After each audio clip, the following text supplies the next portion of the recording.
Hi all, welcome to Blasters arena. അങ്ങനെ ആവേശകരമായ ക്ലൈമാക്സിനൊടുവിൽ ഇത്തവണത്തെ ISLന് വിരാമമായിരിക്കുന്നു. ഈസ്റ്റ് ബംഗാൾ ആദ്യമായി കൊണ്ട് ISL കിരീടം സ്വന്തമാക്കിയിരിക്കുന്നു. ഒരേ സമയം 4 മത്സരങ്ങളായിരുന്നു നടന്നിരുന്നത്. 4 മത്സരങ്ങൾക്കും പ്രസക്തിയുണ്ടായിരുന്നു. അങ്ങനെ ഈസ്റ്റ് ബംഗാളിന് ഇന്നത്തെ മത്സരത്തിൽ ഇന്റർ കാശിയെ പരാജയപ്പെടുത്തിയാൽ ISL കിരീടം നേടാൻ സാധിക്കുമായിരുന്നു. അത് തന്നെയാണ് സംഭവിച്ചത്. ഒരു ഗോളിന് പിറകിൽ പോയ ഈസ്റ്റ് ബംഗാൾ 2 ഗോളുകൾ തിരിച്ചടിച്ചുകൊണ്ട് അസാധാരണമായ ഒരു തിരിച്ചുവരവ് നടത്തി. അങ്ങനെയാണ് അവർ കിരീടം സ്വന്തമാക്കിയിട്ടുള്ളത്. അതായത് മത്സരത്തിന്റെ ആദ്യ പകുതിയിൽ ഇന്റർ കാശി ഒരു ഗോൾ കണ്ടെത്തുകയായിരുന്നു. പ്ലാനസ് 15ാമത്തെ മിനിറ്റിൽ ഒരു ഗോൾ നേടി. ഇതോടുകൂടി ഈസ്റ്റ് ബംഗാൾ ആരാധകരെ സംബന്ധിച്ചിടത്തോളം ആശങ്കകൾ നിറഞ്ഞു. പക്ഷെ രണ്ടാം പകുതിയിൽ ശക്തമായ തിരിച്ചുവരവ് ഈസ്റ്റ് ബംഗാൾ നടത്തി എന്നുള്ളതാണ്. അതായത് രണ്ടാം പകുതിയുടെ തുടക്കത്തിൽ തന്നെ യൂസഫ് എസ്സജാരി ഒരു ഗോൾ അവർക്ക് വേണ്ടി കണ്ടെത്തി. പിന്നീട് 73ാമത്തെ മിനിറ്റിൽ മുഹമ്മദ് റാഷിദിന്റെ വിജയ ഗോൾ വന്നു.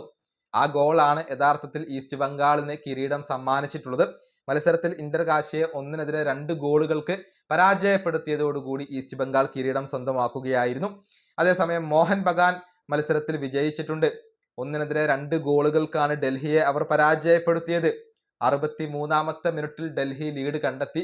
പക്ഷെ 90 മിനിറ്റിന് ശേഷം 2 ഗോളുകൾ തിരിച്ചടിച്ചുകൊണ്ട് മോഹൻ ബഗാൻ തിരിച്ചു വരികയായിരുന്നു. മൻവീർ സിംഗും ജാമി മക്ലാരനും 90 മിനിറ്റിന് ശേഷം ഗോളുകൾ നേടി. അങ്ങനെ 1-2 ഗോളുകൾക്ക് മോഹൻ ബഗാൻ ഡൽഹിയെ പരാജയപ്പെടുത്തി വിജയം നേടിയെങ്കിലും കിരീടം നേടാൻ മോഹൻ ബഗാന് കഴിഞ്ഞില്ല. കാരണം മറുഭാഗത്ത് ഈസ്റ്റ് ബംഗാൾ വിജയിക്കുകയായിരുന്നു. അതേസമയം പഞ്ചാബ് FC എതിരില്ലാത്ത 2 ഗോളുകൾക്ക് മുംബൈ സിറ്റിയോട് പരാജയപ്പെട്ടിട്ടുണ്ട്.